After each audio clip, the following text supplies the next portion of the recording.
Hello students, welcome eight दीक्षांत edutech. मैं दीपक शर्मा, आपका मैथ्स का टीचर। और आज का वीडियो में हम लोग पार्ट 2 कवर करने वाले हैं। टॉपिक वही है हमारा पावर्स।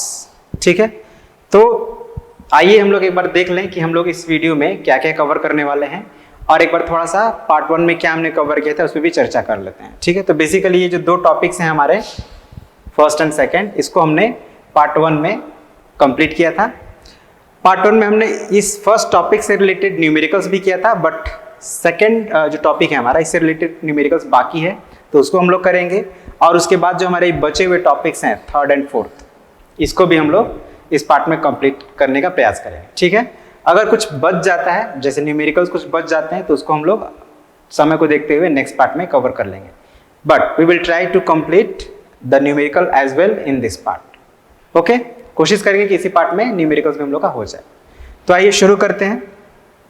तो आगे बढ़ने से पहले एक बार थोड़ा हमने जो पार्ट 1 में एक्सपोनेंट्स के बारे में बात हुआ था, जो उस पर एक बार थोड़ा चर्चा कर लेते हैं। हम लोग जाने थे कि अगर कोई एक नंबर है, लेट्स से 3, अगर इसको हम लोग 4 टाइम्स मल्टीप्लाई कर रहे हैं, या 5 टाइम्स मल्टीप्लाई कर रहे हैं, या 6 टाइम्स मल्टीप्लाई कर रहे हैं, या 7 टाइम्स कर रहे हैं, तो उसको हम लोग एक्सपोनेंशियल नोटेशन में जब लिखते थे, या इंडेक्स फॉर्म में या एक्सपोनेंशियल फॉर्म में, तो हमारा जो बेस नंबर होता था, जिस नंबर को हम लोग बार बार रिपीट कर रहे हैं वही बेस नंबर होता था, और जितनी बार रिपीटिंग मल्टीप्लिकेशन होता था वो उसका पावर हो जाता था। ठीक है, मतलब ये 7 हो गया हमारा एक्सपोनेंट, या इसको हम लोग इंडेक्स पावर या इंडेक्स भी बोलते थे। और जो हमारा ये 3 है, ये होगा बेस नंबर, या इसको सिंपली बेस भी कहते हैं। ठीक है, ये चीज हम लोग डिस्कस किए थे पार्ट 1 में, और डिटेल में हुआ है डिस्कशन, तो आप पार्ट 1 को देखें। और हम लोग लॉज ऑफ एक्सपोनेंट्स पे बात किए थे। बेसिकली 6 लॉज थे, जिनमें से 4 लॉज आप देख सकते हैं। पहला लॉ है मल्टीप्लाइंग पावर्स, है ना। जैसे ये दो हमारे इंडेक्स फॉर्म में नंबर्स हैं, इनको जब मल्टीप्लाई करेंगे तो इस सिचुएशन में इनके इंडेक्स को हम लोग, यानी इनके एक्सपोनेंट्स को ऐड करते थे। अब वही सेम सिचुएशन है, अगर बेस सिमिलर है, डिवाइड कर रहे हैं, तो इनके पावर्स को सब्ट्रैक्ट करते थे, है ना। अगर पावर का पावर है, जैसे a का पावर m है और इसका होल पावर n है, तो इस सिचुएशन में हम लोग पावर्स को मल्टीप्लाई करते थे। ठीक है, और नंबर 4 में है बेस डिफरेंट, आप देख सकते हैं, एक में a है और एक में b है, लेकिन पावर सेम है, दोनों में m है। तो इस सिचुएशन में हम लोग क्या करते थे, पावर हमारा कॉमन हो जाता था और बेस मल्टीप्लाई हो जाता था। ठीक है, ये 4 लॉस थे, और 2 और हैं छोटे छोटे।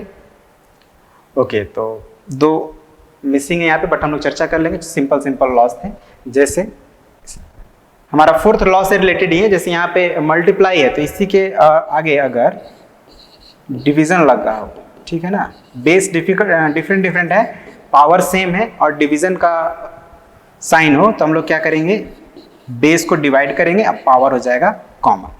ठीक है, और एक लास्ट था कि अगर कोई भी एक नंबर है और उसका पावर अगर 0 हो जाए तो उसका वैल्यू 1 होता है। तो इन सब चीज़ों पे हम लोग ऑलरेडी डिटेल में पार्ट 1 में चर्चा किए हैं। कोई कंफ्यूजन हो, आप पार्ट 1 अच्छे से देख लें। ओके, अब हम लोग क्या करेंगे, इनसे रिलेटेड न्यूमेरिकल्स करेंगे। तो जैसे पहला है, बहुत ही सिंपल सा है, एक हमारा नंबर है 27, इसको हमको एक्सपोनेंशियल फॉर्म में लिखना है, लेकिन इसका बेस 3 होना चाहिए। तो पार्ट 1 में हमने ऐसे क्वेश्चंस बनाए थे, बट इसमें थोड़ा डिफरेंस ये कि बेस हम लोग को यहाँ पे चेंज कर देना है। यहाँ पे बेस 27 है, क्योंकि 27 4 टाइम्स रिपीट हो रहा है, बट हमें इसको 3 बेस में कन्वर्ट करके फिर उसको एक्सपोनेंशियल फॉर्म में लिखना है। तो कैसे करेंगे, बहुत ही सिंपल है। 27 multiplied by 27 multiplied by 27 and multiplied by 27। इसको अगर अब हम लोग एक्सपोनेंशियल फॉर्म में लिखें, तो 27 हमारा बेस हो जाएगा, इसका पावर 4 हो जाएगा। 4 टाइम्स है तो पावर 4 हो जाएगा। लेकिन अब रफ में हम क्या करेंगे, 27 तो हमारा जो है वो 3 के बेस में कन्वर्ट करना है, तो 27 का प्राइम फैक्टराइजेशन करेंगे। ठीक है, तो 27 3 से ही डिविजिबल है 9 टाइम्स में, और फिर 9 3 से डिविजिबल है 3 टाइम्स में।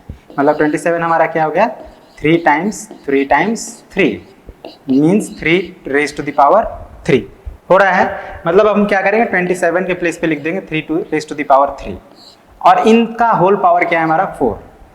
तो अब जैसे आप जानते हैं पावर का पावर होता है, तो हम क्या करते हैं, पावर के पावर को मल्टीप्लाई कर देते हैं। तो 3 रेज टू द पावर मतलब हम लोग इसको यहाँ पे लिख देते हैं, ठीक है, स्पेस थोड़ा कम हो रहा है। तो क्या हो जाएगा 3 raise to the power 3 multiplied by 4, मतलब 3 टू द पावर 12। ये हो गया हमारा आंसर, ठीक है ना। 3 रेज़ टू द पावर 12 हो गया ये जो हमारा नंबर्स है उसका exponential form with base 3। Next question number 2, using laws of exponents simplify and write the answers in exponential form. मतलब आंसर लिखना है लेकिन एक्सपोनेंशियल फॉर्म में लिखना है, ठीक है, सिंपल मतलब जो नॉर्मल नंबर्स के फॉर्म में नहीं लिखना है। तो देखिए हम लोग जो लॉ पढ़े थे अभी, फर्स्ट लॉ, यहाँ पे बेस सेम हो और पावर्स डिफरेंट हो तो पावर्स को ऐड करते हैं। यहाँ पे आप देख रहे हैं सिर्फ 2 ही नंबर्स के लिए है, लेकिन ऐसा नहीं है, अगर 3 नंबर हो जैसे इस तरह से हो a raise to the power m, a raise to the power n और a raise to the power कोई p भी हो जाए, तो भी हमको क्या करना है, इनके सभी पावर्स को प्लस कर देना। ये भी ध्यान रखिएगा, ठीक है ना। बेस कम अगर सेम है तो बेस कॉमन हो जाएगा और पावर्स को हम लोग प्लस कर देंगे, कब, जब मल्टीप्लाई कर रहे हो तब। तो यहाँ पे देख रहे हैं कि 3 नंबर्स हैं, तीनों के बेस सेम है, तो इन तीनों के पावर्स को प्लस कर देंगे। तो क्या हो जाएगा 2 raise to the power 2 plus 6 and plus 3। अब जोड़ेंगे तो 11 हो रहा है, ठीक है। और हम लोग को जो आंसर लिखना है एक्सपोनेंशियल फॉर्म में ही लिखना है, मतलब यही हमारा हो जाएगा आंसर। एक बात ध्यान रखिएगा, जब भी आप किसी नंबर को एक्सपोनेंशियल फॉर्म में लिख रहे हैं, रिप्रेजेंट कर रहे हैं, तो बेस के ऊपर होना चाहिए पावर। कई बार स्टूडेंट्स को मैंने देखा है वो इस तरह से लिख देते हैं 211 या 2, पर मतलब थोड़ा सा इससे क्लियर नहीं होता है, ठीक है ना। क्लियरली दिखना चाहिए कि उसका पावर है। जैसे आप देख रहे हैं ना, यहाँ पे मैंने लिखा है raise to the power 11, clearly लग रहा है कि 11 इज द एक्सपोनेंट ऑफ 2। तो ये थोड़ा ध्यान रखिए, क्लैरिटी का ध्यान रखिएगा, नहीं तो बहुत कंफ्यूजन होगा। अच्छा, और भी क्वेश्चन है इसमें, तो आप देख सकते हैं ये सेकंड लॉ पे हमारा हो जाएगा, बेस सेम है, पावर को सब्ट्रैक्ट कर लेंगे, 7 क्यूब्ड हो गया। अब यहाँ भी देखिए x है, यहाँ पे बेस हमारा x है, तो x और पावर के इसको प्लस कर देंगे। तो इस तरह से हमें सॉल्व करना है, ठीक। सिंपल है, कोई मुश्किल इसमें नहीं है, आप आसानी से समझ रहे होंगे। आगे बढ़ते हैं। अगेन वही, using laws of exponents simplify and write the answers in virtues. Question वही है, बस थोड़ा सा इसमें अलग तरह का होगा। जैसे देख रहे हैं आप, बेस सेम है तो पावर को प्लस करेंगे, x प्लस 3। अब आप x में 3 तो ऐड कर सकते नहीं, x is a variable and 3 is a constant, ठीक है। इसके बारे में आप लोग पढ़े हैं ऑलरेडी पिछले क्लास में, तो आप समझ रहे होंगे। तो सिंपली यहीं पे हमारा आंसर हो जाएगा। अब यहाँ पे भी देखिए वही है, डिवीजन में बेस सेम है, बट थोड़ा यहाँ पे पावर का पावर आ रहा है, तो पहले इसको सिंप्लीफाई करेंगे, उसके बाद सॉल्व करेंगे इसको। पावर का पावर में मल्टीप्लाई कर देंगे, तो 5 raise to the power 3 divided by 5 raise to the power 4। अब आप यहाँ पे देख रहे हैं कि एक छोटा हो गया है और बड़ा। हम लोग क्या पढ़े थे, m का वैल्यू बड़ा होना चाहिए, तो I think there is some mistake, यहाँ पे 3 नहीं 8 होना चाहिए आई थिंक, ठीक है। 8 होगा तभी तो बड़ा होगा ना। हम लोग क्या पढ़ते हैं कि m का वैल्यू मतलब बड़ा होना चाहिए अभी फिलहाल, है ना। हालांकि यहाँ भी सही है, बट अभी हम लोग उसको नहीं सीखेंगे। अब 8 में से 4 माइनस करेंगे तो 4 हो जाएगा आंसर, ठीक है ना। अब ये C नंबर देखिए, 7 raise to the power 0 1 divided by 1 multiplied by 5 raise to the power 21 by. अब 1 में 1 से डिवाइड करेंगे तो 1 ही होगा, 1 multiplied by 5 raise to the power 21 by 5 to the power 17। अब इस 1 को तो आप मल्टीप्लाई करेंगे तो वही हो जाएगा। अब आप देख सकते हैं ये बेस सेम है, डिवीजन में है, तो पावर को सब्ट्रैक्ट कर देंगे।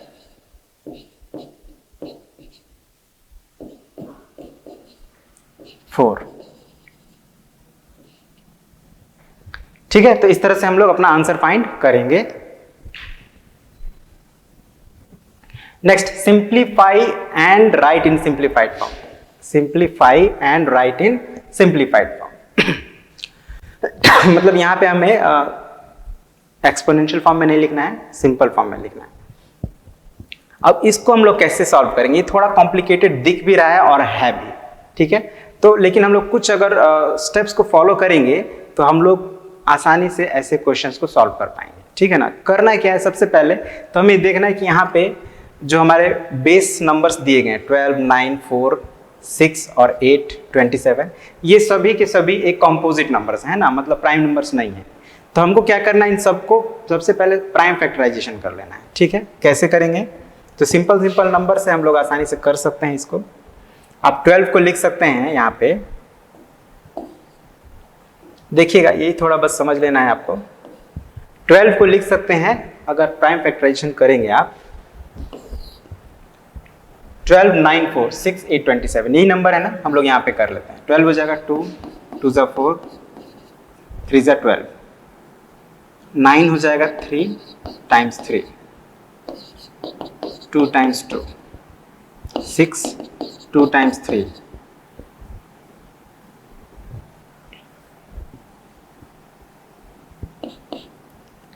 and 8, 2 times 2 times 2, 27, 3 times 3 times 3। मैंने क्या किया, सबको फैक्टराइज किया, प्राइम फैक्टराइज।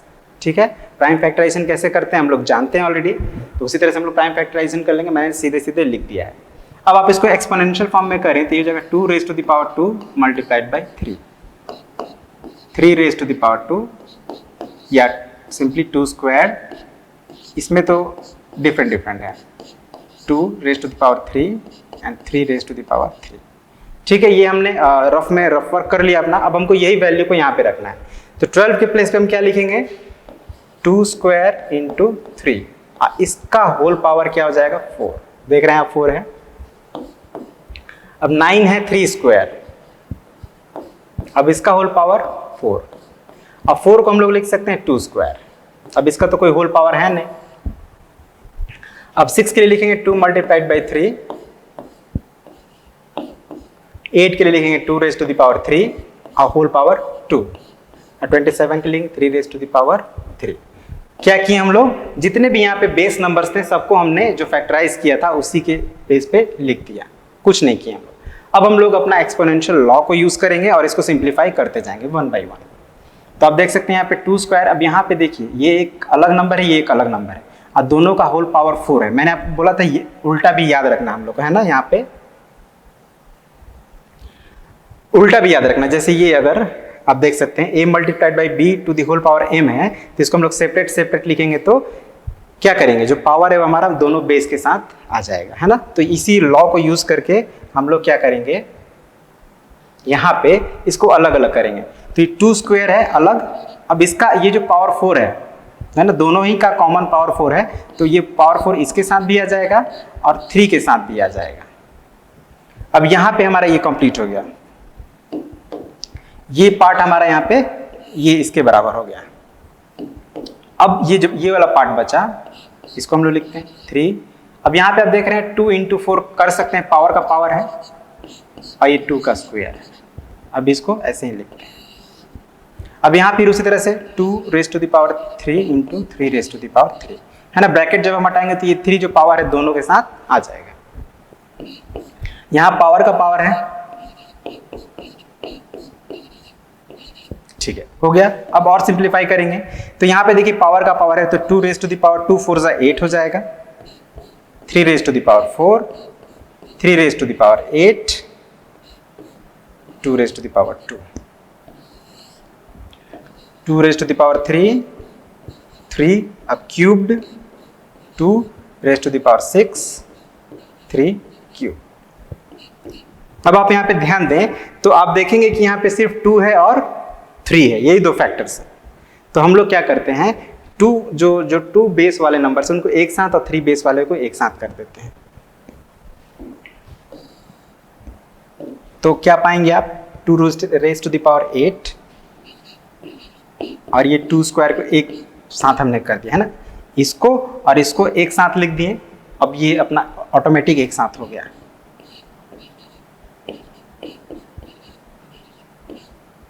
सिमिलरली इसको आप ध्यान देंगे तो ये हो जाएगा 2 raise to the power 3 into 2 raise to the power 6, 3 cubed into 3 cube. ये हो गया। ये जो हम लोग जो मैं आपको मेथड बता रहा हूँ एकदम कॉमन मेथड है, हर सिचुएशन में ये एप्लीकेबल है ना। अब ऐसा नहीं है, इससे और हम लोग सिंपल वे में भी इसको सॉल्व कर सकते हैं। बट अगेन फिर अभी हम लोग पहले जो बेसिक मेथड है, जो कॉमन मेथड है, उसको पहले सीखते हैं। अब यहाँ पे आप देख रहे हैं मल्टीप्लाई में है तो 2 रेज टू द पावर क्या हो जाएगा 8 + 2, और यहाँ भी पावर को हम लोग ऐड कर देंगे 3 + 6,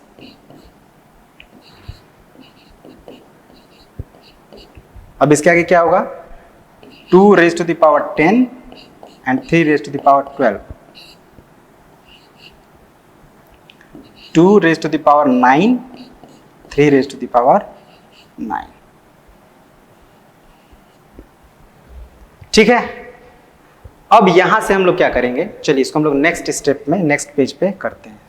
बड़ा ही बड़ा क्वेश्चन था। हमने क्या पाया, 2 का पावर ऊपर 10 हो रहा है और 3 का पावर, अच्छा देख लेते हैं 9 और 9 हो रहा है, आई थिंक, है ना, देख लेते हैं एक बार। 9 9 और 3 का पावर वहां 12 हो रहा है। अब आप क्या कर सकते हैं, 2 को एक साथ अगेन कर दीजिए और 3 को अलग कर लीजिए। क्यों कर रहे हैं हम लोग ऐसा, ताकि ये कोई ना कोई लॉ पर हम लोग इसको बैठा रहे हैं ताकि सिंप्लीफिकेशन इजी हो जाए। तो अब देख रहे हैं बेस सेम है, डिवीजन में है, तो पावर को हम लोग क्या करेंगे सब्ट्रैक्ट। यहां भी सेम सिचुएशन, तो यहां भी पावर को सब्ट्रैक्ट कर देंगे। तो 10 - 9 1 एंड 12 - 9 3। अब 2 रेज टू द पावर 1 2 होगा और 3 रेज टू द पावर 3 27 हो जाएगा। अब गुना कर दीजिए 54। ये हो गया हमारा आंसर। किसका आंसर हुआ ये, तो ये फर्स्ट को हमने सॉल्व किया है। ठीक है, काफ़ी ज़्यादा स्टेप्स हो गया, 1 2 3 4 5 6 करीब 10 स्टेप्स हो गए हैं। लंबा क्वेश्चन था, ये अलग है हमारा, इसको ध्यान रखिएगा, ये रफ वर्क है। अब इसी तरह से आप क्या करेंगे, जो बी नंबर है इसको आप सॉल्व करने का प्रयास करेंगे। इसमें तो सीधा सीधा है, y सिंपल है, अलग है, और ये 3 है, 9 है, 9 को आप 3 स्क्वायर कर सकते हैं। ये सिंपल है, आपका ये हो जाएगा 3 raise to the power 6 by, ये हो जाएगा 3 square to the whole square into y to the power 8 by y cubed. और एक स्टेप ले जाइएगा तो ये 3 टू द पावर 6 बाई 2 2 ज़ा 4। अब इसके आगे तो आप सॉल्व कर सकते हैं, पावर को घटा देना है, आंसर जो आएगा वो आई थिंक मैं सीधे कर दे रहा हूँ, तो 3 स्क्वायर 9 और यहाँ पे y 5, यही आपका आंसर आएगा। ठीक है, आसानी से आप फाइंड कर सकते हैं इसको। चलिए next, simplify and right in simple, वही सेम क्वेश्चन है, तो ये तो और इजी है। आप देख रहे हैं x बेस सेम है, पावर को सब्ट्रैक्ट करेंगे तो x to the power 2 into x to the power 8। अब पावर को प्लस कर देंगे तो, अब मैं क्विक स्टेप को स्किप कर रहा हूं क्योंकि आप समझ रहे हैं। ये कैसे करेंगे, 1/27 तो 3 रेज टू द पावर 3। अब मल्टीप्लाई करेंगे आप 1 में, तो 3 रेज टू द पावर 3 से मल्टीप्लाई करिएगा, ये जगह 3 रेज टू द पावर 3। अब पावर को माइनस कर देना है, 3 स्क्वायर आंसर।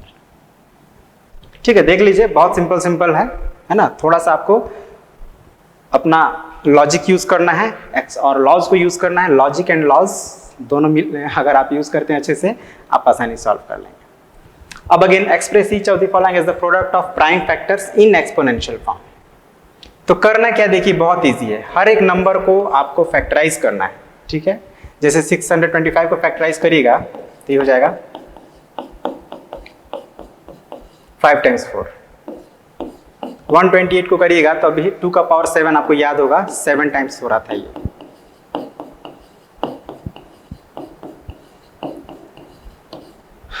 और ये होगा आपका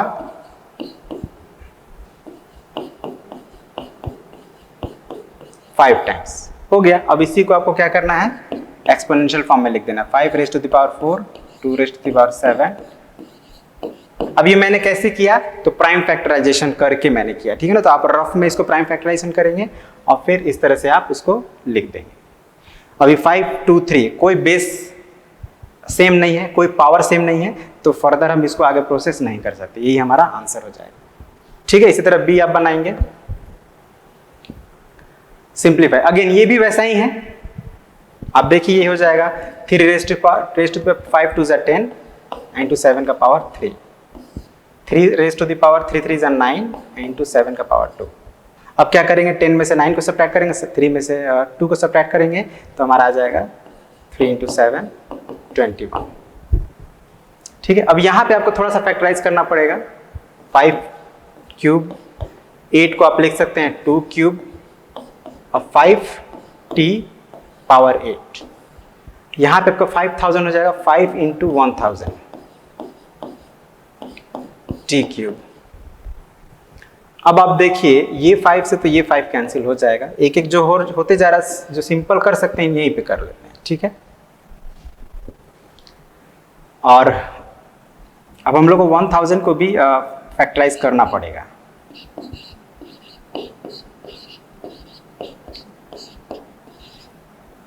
और 1000 को हम लोग लिख सकते हैं 10 टू द पावर 3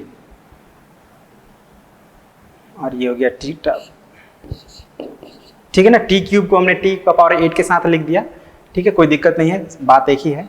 अब आप देख रहे हैं ना इन दोनों का पावर सेम है 3 3, तो हम लोग क्या कर सकते हैं, एक्सपोनेंट को कॉमन कर लें और बेस को मल्टीप्लाई कर लें।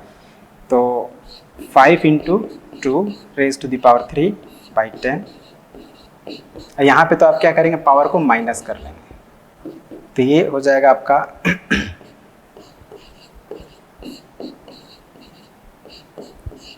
8 माइनस 3 5। अब ये देखिए सेम है, कट गया, आपका आंसर क्या हो गया, t raise to the power 5। तो इसी तरह से आपको फैक्टराइज करके सिंप्लीफाई करना है। फिर से हम लोग समझ ले रहे हैं ये तो सिंपल था, 5 रेज टू द पावर 3। 8 को अगर हम लोग फैक्टराइज करेंगे तो 2 रेज टू द पावर 3 आएगा। 5t यहाँ तो फैक्टराइज कर नहीं सकते क्योंकि 5 इटसेल्फ अ प्राइम नंबर और t तो वेरिएबल है। अब 5000 को हम लोग फैक्टराइज किए तो 5 इंटू 1000 हो गया और ये टी क्यूब यहाँ पे लिख दिए।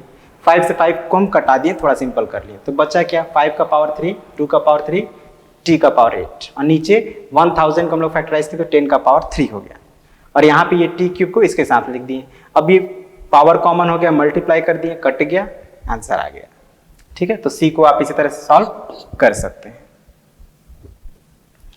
अब हमारा जो नेक्स्ट टॉपिक है वो expressing large numbers in the, ये लास्ट टॉपिक है, लेकिन इससे पहले एक और टॉपिक था जो शायद मैंने यहाँ मेंशन नहीं किया है, उसको हम लोग समझ लेते हैं। अब वो टॉपिक क्या है हमारा, एक्सपेंडेड फॉर्म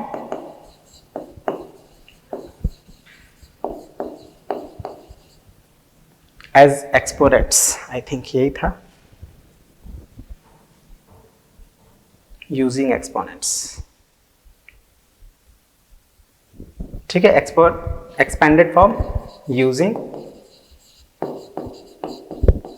एक्सपोनेंट्स। तो एक्सपेंडेड फॉर्म हम लोग जानते हैं ऑलरेडी, जैसे सपोज कीजिए 19 है तो इसको हम लोग क्या लिखते थे, 10 + 9। अब इसी को जब हम लोग एक्सपोनेंट और थोड़ा डिटेल में लिखें तो 1 इंटू 10 + 9 लिखेंगे, और डिटेल में लिखें एक्सपोनेंशियल फॉर्म में तो 1 into 10 to the power 1 plus 9 into 10 to the power 0। 1 into 10 plus 9 into 1।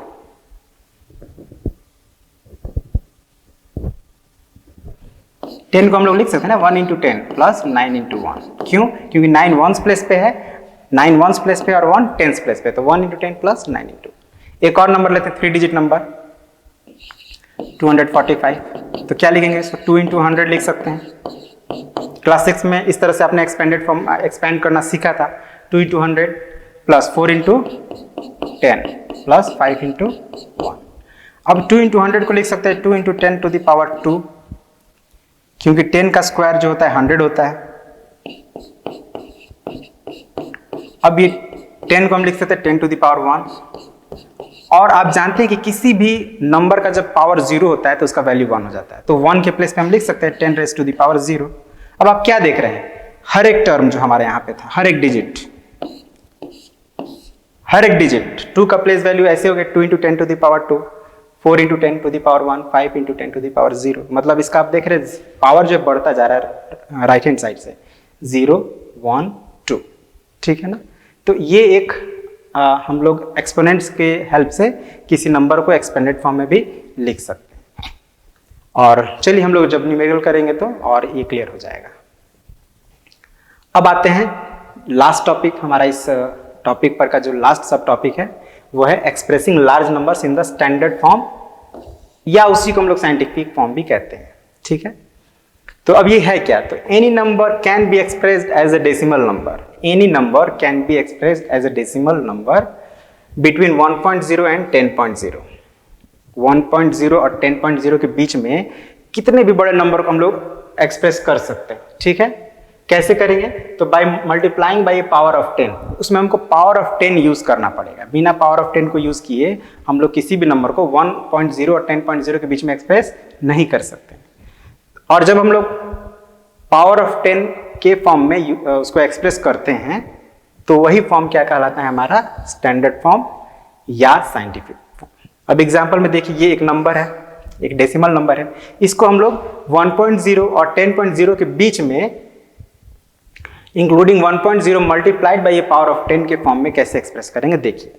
तो देखिए इसका वैल्यू जो है 6000 समथिंग है। अब अगर हम लोग इस पॉइंट को, ये जो हमारा पॉइंट है, इसको यहां से हटाकर 6 और 9 के बीच में प्लेस कर देते हैं। ठीक है, क्या किए हम लोग, कुछ नहीं किए, जो डिजिट था वही डिजिट लिखा गया है, केवल पॉइंट जो है वो प्लेस चेंज हो गया, उसका 6 और 9 के बीच में आ गया।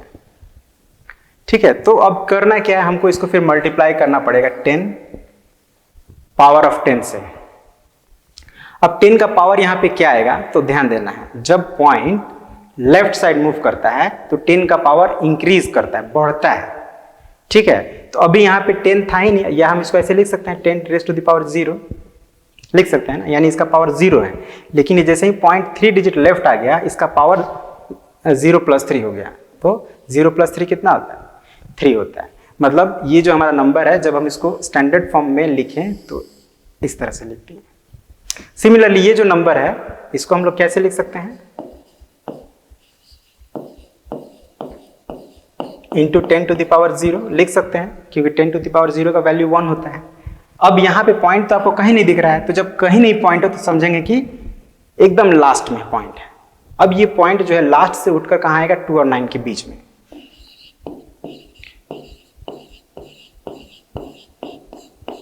मतलब कितना डिजिट मूव किया है, 6 डिजिट मूव किया है ना, तो 6 डिजिट मूव किया तो इसका पावर क्या हो जाएगा, 0 से 0 + 6 यानी 6 हो जाएगा। अब जानते हैं, मैंने मतलब हम लोग इसको स्टैंडर्ड फॉर्म में लिख चुके हैं ऑलरेडी। अब यहाँ पे ध्यान दें, ये जो नंबर है हमारा, तो इसके डेसिमल पार्ट में राइट साइड में 4 जीरोस है जिनका कोई वैल्यू नहीं है, तो हम उनको नहीं लिखेंगे।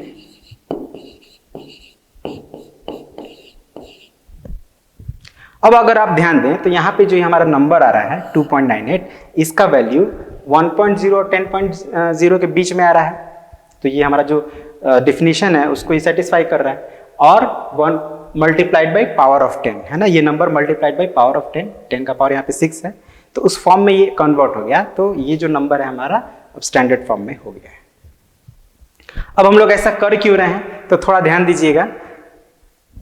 अकॉर्डिंग टू डिफिनेशन हमने क्यों डेसिमल को 2 और 9 के बीच में ही रखा, क्योंकि अगर आप डेसिमल को 2 और 9 के अलावा की कहीं और प्लेस पे रखते हैं तो उसका वैल्यू जो होगा वो 10 से या तो ज्यादा हो जाएगा या 1 से कम हो जाएगा। जैसे अगर आप 298000 में अगर आप डेसिमल को यहां से 9 और 8 के बीच में रखते हैं, तो इस सिचुएशन में आपका पॉइंट जो है वो 5 डिजिट लेफ्ट मूव किया है। ध्यान दीजिएगा, पॉइंट कितना डिजिट लेफ्ट मूव किया है, 5 डिजिट। तो आपको किससे मल्टीप्लाई करने पड़ेंगे, 10 raised to the power 5 से। लेकिन ये वैल्यू हमारा कोई चेंजेस नहीं आया है, मगर जो हमारा कंडीशन है कि उसका वैल्यू 1.0 और 10.0 के बीच में होना चाहिए उस फॉर्म में नहीं आया है ना। 29, इसका आप जो होल पार्ट आप देखें तो 29 है, मतलब इसका वैल्यू 29 से ज्यादा हो रहा है, जबकि क्या होना चाहिए 10.1 से 10.0 से कम होना चाहिए। तो इसीलिए ये जो फॉर्म है स्टैंडर्ड फॉर्म नहीं है ना, इक्वल तो है इस नंबर के बट स्टैंडर्ड फॉर्म में नहीं है। तो स्टैंडर्ड फॉर्म में करने के लिए हमेशा हमें ध्यान रखना है कि पॉइंट को ऐसे जगह पे प्लेस करें कि उसका वैल्यू 1.0 और 10.0 के बीच में आ जाए। ठीक है, बहुत सिंपल है, आई थिंक आप कर सकते हैं।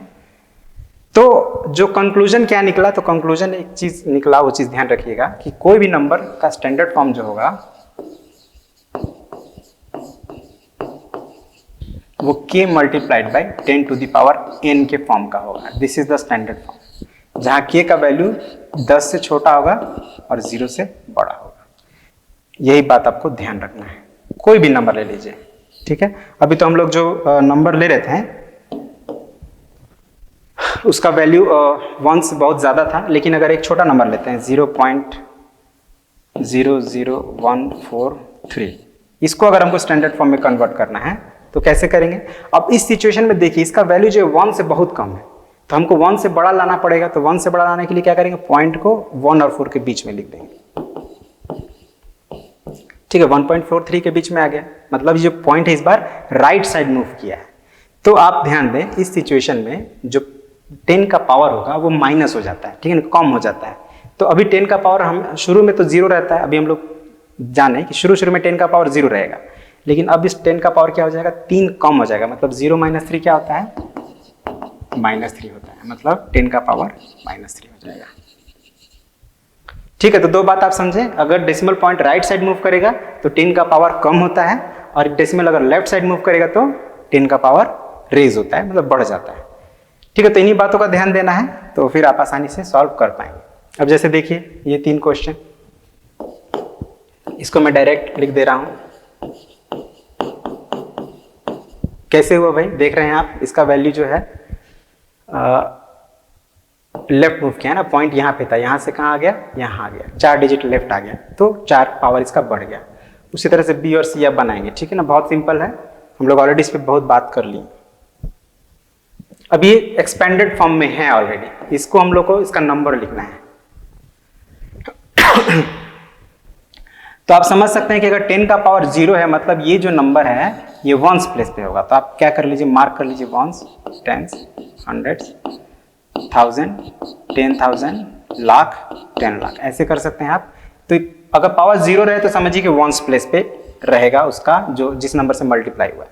तो 5 आ गया वंस प्लेस पे, 1 है यानी टेंस प्लेस, तो 3, 2 यानी 100 होता है ना, तो हंड्रेड्स प्लेस पे 0, 3, 10 का पावर 3 मतलब 1000 यानी 1000 प्लेस पे 6, 10,000 प्लेस पे 7, मतलब हमारा नंबर हो गया 76035, ठीक है। अब इसको देखिए यहाँ पे, इसको में भी अब मार्क कीजिए वंस, टेंस, 100, 1000 एंड 10,000। चलिए लाख तक मार्क कर लेते हैं। अभी 10 का पावर 0 है, 10 का पावर 0 मतलब 1, तो वंस प्लेस पे 5, यहाँ 10 का पावर 2 है मतलब 100, तो हंड्रेड्स प्लेस पे 3, तो हंड्रेड्स प्लेस पे लिखना है, टेंस प्लेस मिसिंग है, टेंस प्लेस को छोड़िए, हंड्रेड्स प्लेस पे लिखिए। और यहाँ पे क्या है, 10 का पावर 4, 10 का पावर 4 का मतलब होता है 10,000, तो 10,000 प्लेस पे 2 होना चाहिए। तो बाकी जो इधर खाली प्लेस है वहां पे 0 लिख दीजिए, तो क्या हो गया 20305, ठीक है। तो ये भी सिंपल था, ये भी आप समझ ही गए होंगे। अब हम लोग नेक्स्ट क्वेश्चन को सॉल्व करते हैं। ओके, तो यहाँ पे एक छोटा सा गलती हो गया, हम लोग ध्यान नहीं दिए। This is expanded form, expanded form में लिखना था, स्टैंडर्ड फॉर्म में। तो फिर से समझिए, तो अगर आप इसको एक्सपेंड करें तो क्या हो जाएगा, 8,000 10,000 प्लेस पे है, तो 8 multiplied by 10,000 plus 6 multiplied by 1000 plus 9 multiplied by 100 plus 8 multiplied by 10 and plus 3 multiplied by. अब देखिए इसको लिखने का जरूरत नहीं है, मैं इसलिए लिख रहा हूं क्योंकि अभी फर्स्ट टाइम बना रहे हैं। आप सीधे लिख सकते हैं 8 multiplied by 10,000 means 10 to the power 4, 1000 means 10 to the power 3, मतलब जितना 0 उतना पावर, ठीक है। 4 0 तो पावर 4, 3 0 तो पावर 3, 2 0 तो पावर 2, 1 0 तो पावर 1, और कोई 0 नहीं तो power 0।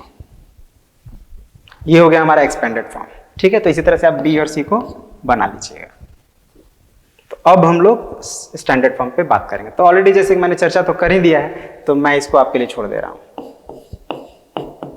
Do it your self. अभी एक छोटा सा 2 वर्ड प्रॉब्लम है, बहुत सिंपल, इसको कर लेते हैं। देखिए ये बहुत बड़ा नंबर है, देख रहे हैं ना, यहां से लेकर यहां तक, इसमें अगर आप डिजिट्स देखें तो कितना हो रहा है, 25 डिजिट नंबर, ये इतना बड़ा नंबर है कि इसको हम लोग इमेजिन भी नहीं कर सकते। तो इसको हमें स्टैंडर्ड फॉर्म में एक्सप्रेस करना है, तो कैसे लिखेंगे? Mass of the earth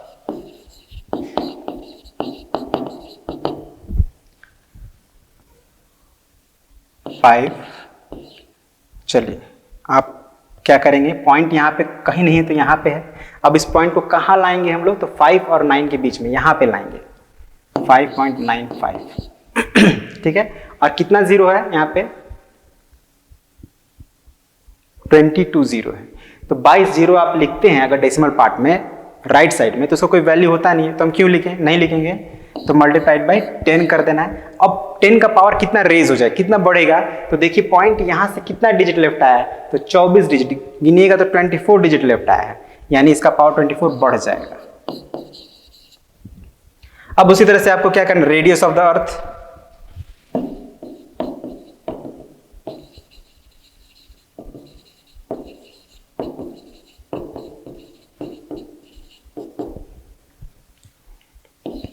six 6.37 into 10 to the power कितना डिजिट है? 6 डिजिट लेफ्ट आया है, 6 मीटर। यही हो गया आंसर, ठीक है। तो यही सब था जो हमें पढ़ना था इस पार्ट में, एंड आई होप कि आपको समझ में आया होगा जरूर। ओके, तो इसी के साथ हमारा जो सभी न्यूमेरिकल्स है, सभी लॉज हैं या सभी जो कॉन्सेप्ट्स है, हमने सब कवर कर लिया है इस पार्ट में। तो हमारा ये जो टॉपिक पावर्स है वो कंप्लीट हो जाता है। तो आज के इस वीडियो को यहीं पे एंड करते हैं, मिलते हैं अगले वीडियो में एक अलग टॉपिक के साथ। तब तक के लिए thank you very much and have a nice day.